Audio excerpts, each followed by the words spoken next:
Hello, everybody. I should say good afternoon. I didn't get this on early in the morning because I knew most of you would be sleeping anyway. So here we go. I want to review a little bit for chapter 9 because there will be a test on Thursday. Okay. So make sure that we go over all the notes. You have the notes with you so you can go through the notes a little bit with me as we just review them a little bit. And I have a couple surprises for you. So let's take a look at some of this. Okay. This is the way we're going to be doing it for the next 3 weeks or maybe longer. I'm not sure, but we'll just kind of get used to this. Hope you guys are enjoying the first day off, but I'm going to miss not being with you because that's what we do. Uh, we have all the stuff at school, we have all the things that we need, and this is going to be a little bit of a challenge because I don't have everything that I need with me, and I don't have my board behind me or my overheads, any kind of PowerPoint. I don't have any of that. So we're just going to have to do the best we can. I'm not going to talk forever, but I will talk long enough that you can understand what we need to learn. Okay, so let's take a look at what we did talk about in chapter 9. We talked about, first of all, this is called Created a Nation, and we talked about the word constitution. And what does that word constitution mean? It means plan of government. Remember that? It means plan of government. So, in 76, Congress urged all the colonies to get rid of their colonial charters and to replace them with the Constitution. And they did. So, we had state constitutions, and we still have state constitutions today. Ohio has a state constitution. Um, every state in the Union, all 50 of them, have to have a state constitution. They just can't go against the federal constitution that we have. So, all states except Pennsylvania and Georgia were that word bicameral. Remember, bicameral means two house legislature. So the members of each house are represented by different districts. The second branch of government carried out the laws. The executive branch, it's a state government headed up by a branch. So um, the rights of the citizens. I think we talked quite a bit about that. Laws were restricted to citizens that were white male property owners only. So if you were African American or woman or Native American or a slave, you couldn't vote. You couldn't vote. Even if you were white and didn't own enough land, you still couldn't vote. So they really kind of fixed the voting rights there. Most states had what they called a Bill of Rights, and we've talked about the Bill of Rights in Section 4. We'll talk more about that again. And that was the rights of the citizens. So remember the two rights that they had that they really wanted, and that was trial by jury and freedom of the press. Two important things. We talked a lot about that. Most citizens at that time felt more loyal to their state than believing that they belonged to a country, even after the war. Um, we had um, Articles of Confederation. I'm going through my notes as I'm talking to you, so don't think that I'm not knowing what I'm saying, but I'm looking at the notes as you're looking at the notes. In the Articles of Confederation, each state had one vote. They had the power to declare war, to raise an army and a navy, to make treaties, to borrow money, to establish a postal system. And who was the first one to do that? Benjamin Franklin, remember? Conduct business with Native Americans and other countries. Their weaknesses were there was no authority over any individual citizens. They had little control over state governments. They couldn't write laws, but they could write laws, I'm sorry, but they could not carry them out. So why have a law if you can't carry it out? And you see even today, we have laws now that the governor of Ohio is making, and people need to carry them out with this virus that's going around. So they've closed schools, they've closed bars and restaurants and businesses that have more than 100 people, different events that are going on. And some people don't really want to obey the law, but to our advantage, they have to. They have to keep us safe. So, no provision for a court system. Each state had only one vote, and there was no money required to be sent to the national government. So there were no taxes back then, not for that part. George Washington felt that the Confederation Congress is like a shadow without substance. And we talked about that shadow without substance, like a ghost. There's nothing there. You can see it, but there's nothing there. He also said he had a fear for the future of this nation. Wow. Now, as we go on to section 2, and you see how fast I'm going through a lot of these, which that's okay. We can do that. The second, the Confederation era, in Chapter 2, talks about the Western lands becoming a very large conflict. Remember, if a person wanted to claim a piece of land, all they had to do was settle on it, and they considered it their own. You can imagine how people felt about this. Eventually, it leads to the Land Ordinance of 1785. So make sure you start that, because I am going to ask you about that. The Land Ordinance of 1785. The ordinance provided a more orderly way for settling land north of the Ohio River. This was called the Northwest Territory. Northwest Territory. And we talked about that land would be divided into townships, 6 miles square, with each township containing 36 sections, 1 mile square each. Each section contains 640 acres. Also, the sale of one of those sections would go to support what? A school. That's right. It would go to support a school. So land speculators had to buy at least one section. They could split them up into large tracts of lands if they wanted to. They could make their money back on it. They could double or triple their money. What would they do with that money? They would go buy more land. That's right. They'd go buy more land so they could make more money. So that's how they became rich. Eventually, the Northwest Ordinance of 1787 would come out, and this would explain how the territory would be governed or laws would be used there. So it stated that no less than 3, no more than 5 states could be made out of that Northwest Territory. And we saw they had that. We saw Ohio, Indiana, Illinois, Michigan, and Wisconsin. So they had 5 states that would be made out of that territory. Congress would appoint a governor and 3 judges for each territory. And as the territory grew to 5,000 in population, it could elect a legislature. And once it reached 60,000 in population, it could be applied to be its own state. So, of course, they would have to have a constitution. And if the constitution was accepted, then they would accept the territory as a state. What was the first one? Ohio. And what was the year that Ohio became a state? 1803. And what number state was Ohio? Number 17. It was number 17. Remember we saw the flag of Ohio? And I showed you all the stars that were on the flag, and there was 13 on the top, which represented what? 13 colonies, and 4 on the bottom that represented 4 more states after the colonies, and there were 17 altogether, showing that Ohio was the 17th state. See? All right. Government restrictions on the territories. First of all, you had to be a republic, and that's the type of government in which representatives are elected to govern on behalf of the people. They had to guarantee freedom of religion and trial by jury. So, 2 very, very important things. There was no slaves in these territories, no slave holding, no slave selling. Um, I'm not saying that they didn't bring their slaves with them and later on get rid of them, either setting them free or selling them in a state that had slaves beforehand. But in this territory of the 5 states, there was to be no slaves. And this was one of the very first laws that America had with restricting slaveholding, which was good. It was good. Now, our economy, even with the selling of new land, the economy struggled because the United States owed millions of dollars to foreign governments and to states and to private citizens who loaned them lots of money for the war.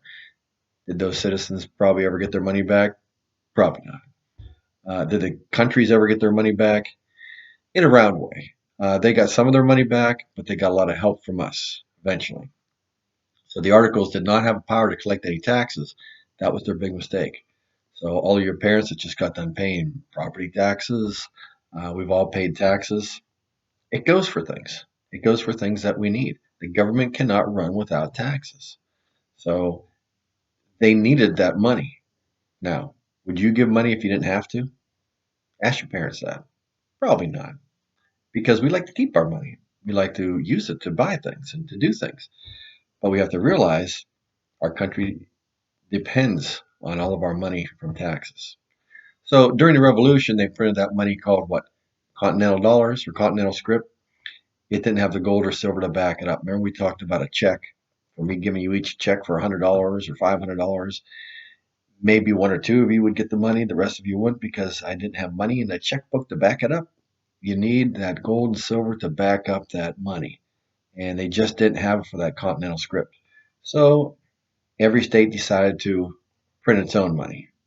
And remember, what they eventually did, they went to that barter system. Remember, we played that barter game, and everybody brought your things in to trade and sell and whatever you had to do, and end up with what you had to get and what you had to do to get it.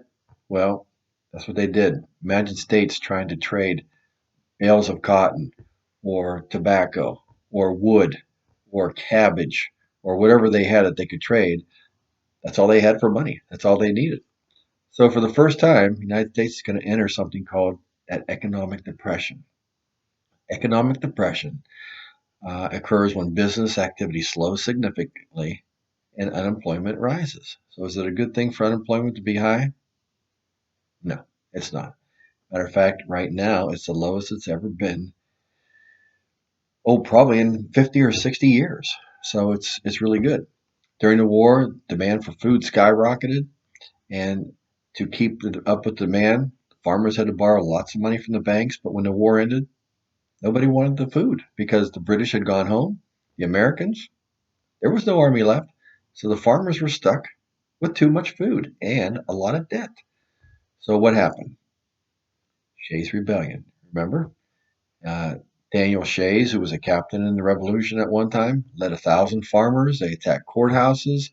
Um, in 2 counties, they shut the courthouses down, trying to stop them from collecting land from these farmers and taking their farms.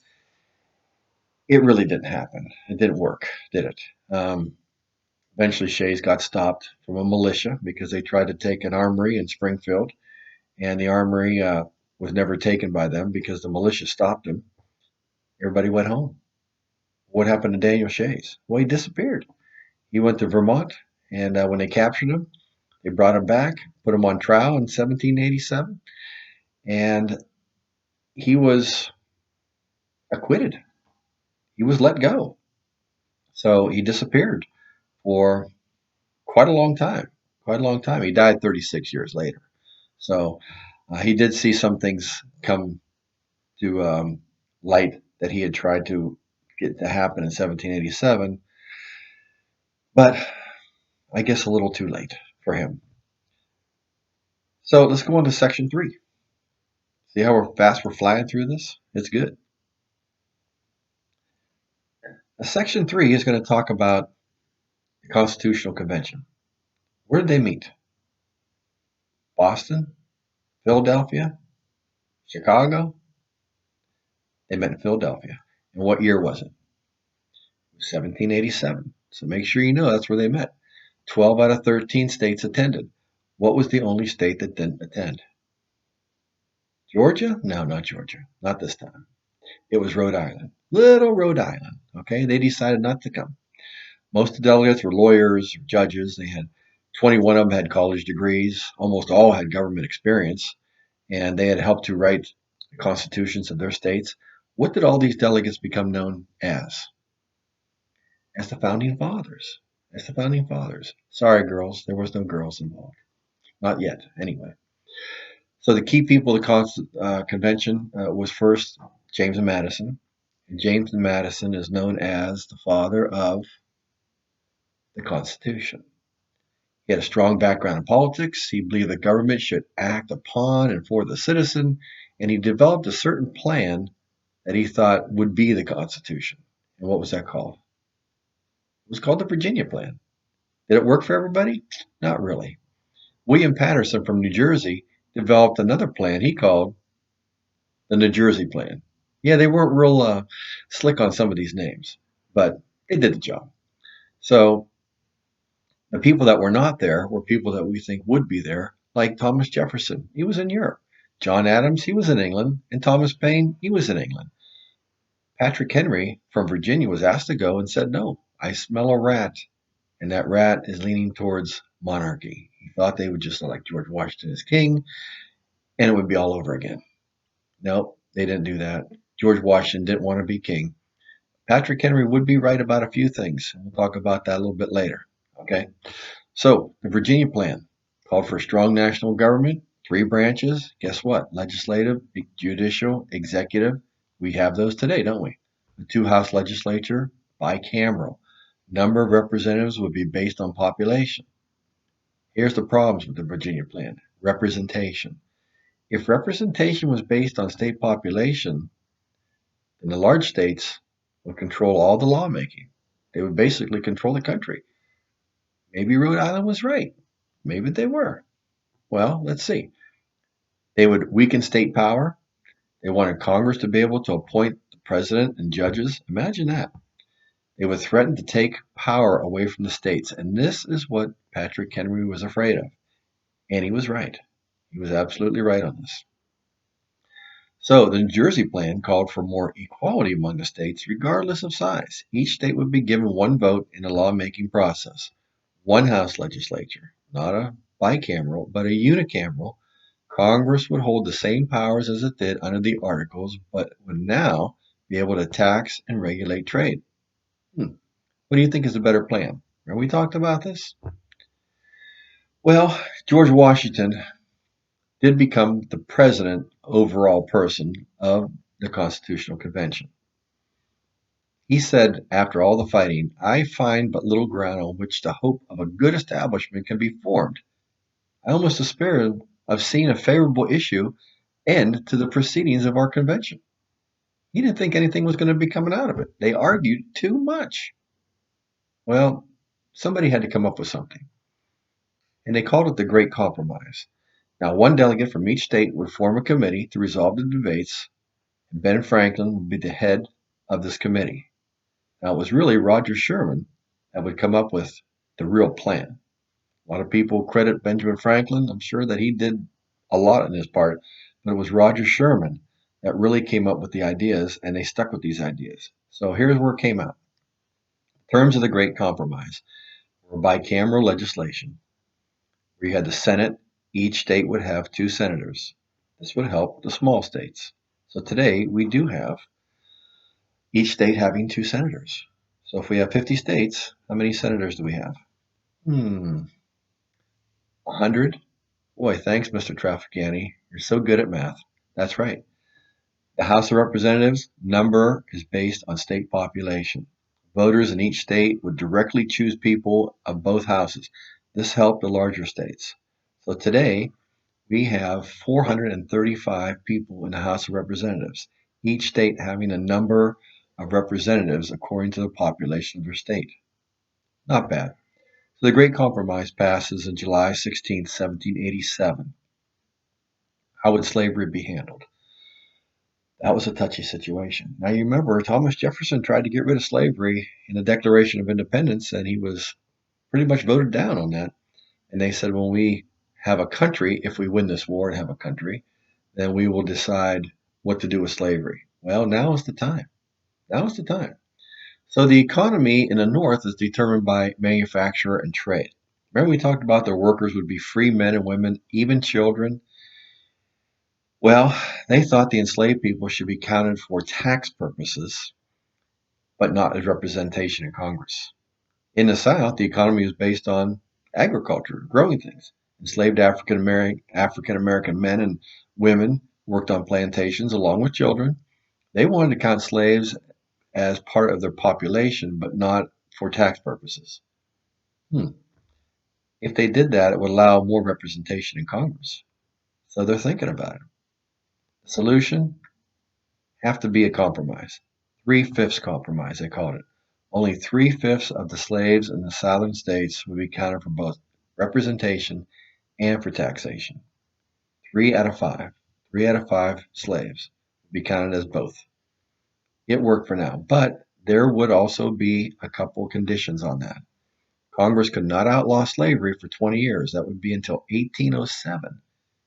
Hopefully, they would figure out what to do with slavery by 1807. Spoiler alert, they didn't. They didn't do anything at all about it. So by 1807, it was exactly the same as it was in 1787. No state could stop escaped slaves from being returned to a slave owner. Eventually, there would be a law called the Fugitive Slave Act, where you had to return slaves to their owners. If not, you could be penalized. And if you got caught helping a slave, in some states, it was a big penalty, jail time. Jail time. So that was the conditions. Signing the Constitution. After 4 months, the Constitution was ready to be signed, September 17th, 1787. That's a good date to know. That's a good date to know. 39 delegates signed it. 3 men refused. You remember who the three men were? George Mason, Edmund Randolph, and Elbridge Gerry. 9 out of 13 states need to ratify it. Or, what's that word ratify mean? Approve the document for it to be legal. Well, what if the rest of them didn't? But you know what? They had a plan for that too. So let's go to the last section, chapter 9, section 4. And the last section talks about this. What were some of the models that they used for this Constitution? They used the Iroquois League. Benjamin Franklin thought they got a great idea. Let's go with the way that they organized the Iroquois League. And so we used the Iroquois League as one of our models. England's Magna Carta of 1215, all the way back to 1215. It was a good form of government. It wasn't perfect, but it was a good model for us to use. The Enlightenment, and who was one of the big guys that was involved with the Enlightenment from England? John Locke. John Locke, remember? Life, liberty, and the ownership of property. Remember Thomas Jefferson used his quote? And he said, life, liberty, and the pursuit of happiness. Jefferson read a lot of John Locke. Also, Baron de Montesquieu. Oh, separation of powers, that a government powers should be shared among all three, let me give it three branches, all three branches.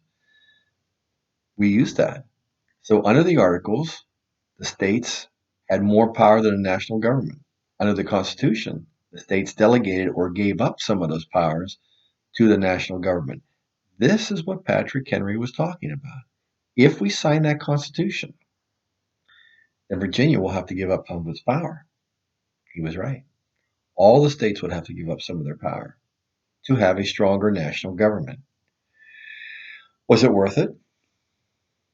I would think it would be worth it. Yes. Because otherwise we'd have 50 little countries and they'd all be running in different directions. Could you imagine everybody doing their own thing now during this coronavirus? Believe it or not, Ohio is leading the way.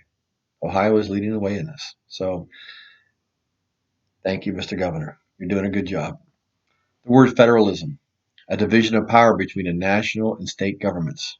That's where we get the idea of calling the government a federal government and not a national government. So the powers of the federal government: declare war, issue money, regulate trade with other countries and among states, make treaties. Power of the state government: regulate trade with their borders, establish local governments, conduct local elections, and determine qualification of voters, which there's going to be an election tomorrow, uh, a chance to vote tomorrow for some people. The establishment of public schools, which you all love that idea. That's great. I do because I have a job. Yeah, it's great. Provide for safety, health, and welfare of their citizens. And we've gone through all this stuff. We've talked about all these over and over again. So I'm just kind of giving you an overview of this. The powers that overlap: power to tax citizens, to try criminals in court, and to build roads. And we talked about that, building roads. So the supreme law, the Constitution, is considered the supreme law of the land. This means the national government has more power than the state governments. When there's a conflict between the states or something that really needs to be dealt with, the states can't control it. The national government has to step in. There's a separation of powers. So the legislative branch, we know, makes up the laws. Um, it is, of course, made up of the House of Representatives and the Senate. And what do we call those two together? Congress. Remember? Congress. They have a power to declare war, form armies, collect taxes, set guidelines for trade among states and other countries. Members are called representatives and are elected by who? No, not just me. People of the state. People of the state. The number of representatives are based on the state's population. Remember that? So we have representatives. They serve a 2-year term, and senators serve a, whoa, 6-year term. Both are elected by, no, not me again, voters. All by the voters, right? The executive branch, main function: enforce the laws. The president is the chief executive. Vice president and the cabinet are also in the executive branch. The president is the commander-in-chief of the armed forces and is responsible for the relations with other foreign countries. We can see what the president's doing right now. So this is a perfect opportunity for you to understand how government is working. The judicial branch, it includes the Supreme Court. It's the highest court in the land. That's one of the test questions. Maybe I shouldn't. I'm telling you that right now. The main function is to interpret the laws. Interpret the laws. Okay? So, electing the president, we talked about this. How do we elect the president? The Electoral College. We went all through that, so I'm not going to go through that again. The Electoral College is what elects the president. That's the key, what you need to know. Okay? We have checks and balances. The writers built safeguards into the Constitution to keep each state and each branch, and not state, each branch from assuming too much power. And so, if Congress passes a bill, first it has to go to the House of Representatives, then it goes to the Senate, then it goes to the president. If the president decides it's a good bill, he'll sign it. If he decides he doesn't want it, he vetoes it. Veto means done. Not quite. Because if it goes back to the Congress, they can re-vote on this. And if they pass it by 2/3, mark that, 2/3. That's an important fraction. If it passes by 2/3 in both houses, it becomes law. It becomes law. If a president behaves irresponsibly or breaks the law while he's in office, you know what that's called, right? Impeachment. So we've already gone through that too. And we talked about the 3 impeachments that we've had: Andrew Johnson, Bill Clinton, and now Donald Trump. So we talked about the 3, here we go, 3 again, impeachments that we've already talked about. So ratifying this Constitution. 9 out of 13 need to sign it. Soon there were heated debates. People were talking in the States, should we do this or should we do this? Eventually, you had 2 groups that formed. The Federalist group, this is important to know, Federalist group that favored the Constitution and a strong national government. And we had anti-Federalists that did not want the Constitution replaced. They wanted to fix the Articles. Remember? Now, make sure you circle or highlight these 3 guys that were Federalists, because I'm going to ask you this. James Madison, Alexander Hamilton, and John Jay. These were guys that started to write something called the Federalist Papers under an assumed name, like it really wasn't them. They knew who it was. They could tell by the writing, right? These papers defended the Constitution. They pointed out the weaknesses of the Articles. And so the anti-Federalists wrote back. Now know these 3 guys: John Hancock, Sam Adams, Patrick Henry. They were all well-known anti-Federalists. They attacked almost everything about the Constitution, and they said it failed to protect basic liberties. The reason that the government under the Constitution could easily take away our rights, maybe, it's a possibility. They also charged that the representatives were to repair the Articles, not to destroy them completely and rewrite everything. Well, back and forth it went. The good thing about the Federalist Papers is they are a primary source that you can look up online. You're sitting at home. It'd be a good thing to do. Look them up. They tell you exactly what they meant when they wrote these articles in the Constitution. And eventually, it leads to this. We need a Bill of Rights. So, responding to one of the anti-Federalist writings and objections, the Federalists promised that if all 13 states would ratify the Constitutions, that they would accept amendments.